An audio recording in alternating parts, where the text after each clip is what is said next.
مرحبا حبايبي من مطبخ ام زهراء مرة ثانية. رجعنا لكم على أكلة سريعة وطيبة. اليوم أكلتنا رز سادة اللي يمكن مع كل أنواع المرقات. أوكي. طبعا هذا الرز أي نوع من الرز، بسمتي أو مثلا تومين، أي نوع من أو مصري، أي نوع اللي تحبونه أنتو تسووها تطبخوها. طبعا عندنا هذا الكوب، انا عندي هذا الكوب. اوكي. كوبين رز. اخليه انقعه زين، اغسله. طبعا قبل لا نطبخه لازم فرد ساعة قبل احنا منقعينه بالمي، غاسلينه ومنقعيها بالمي. اوكي. كوبين. طبعا الجدر مالتنا اللي بيها مي الحار، انا دائما اخلي مي فاير بيها واخليها على النار.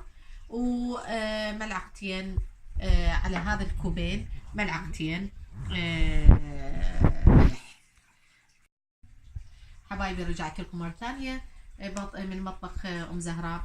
طبعا هذا نقعناه صار ساعة الرز. أوكي. وعندنا المي الحار. أوكي، خليناه بالجدر. وهذا الملح راح نديره بيها وخليه على النار. حبايبي خلينا الجدر المي على النار وعلى درجة الحرارة عالي، وهسه نقبقه لحد ما يغلي. لما يغلي خلي الرز بيها.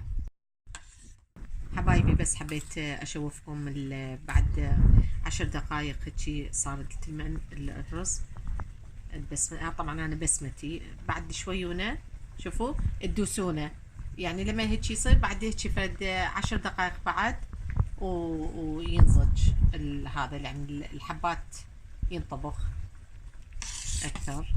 بعدين نصفيه بالمصفاة وخلي دهن فرد خاشوقة سمنة او اي نوع من الدهن اللي تريدون، نباتي او شيء.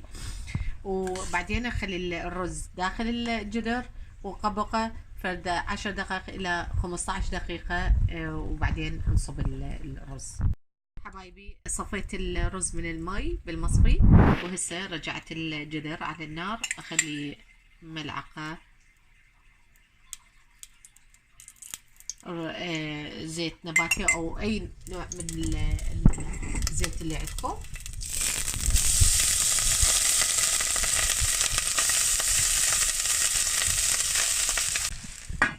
فرد 10 دقائق الى 15 دقيقة على نار متوسطة للحرارة، يعني على 3.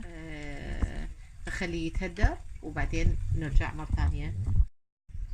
حبايبي الرز صار استوى تهدر، وهسه راح اخلي هذا قطعتين زبد صغار على الرز. شوفوا ما شاء الله ما شاء الله، يعني كل واحد حباته. فهسه بعد شوية اصبن الرز واشوفكم.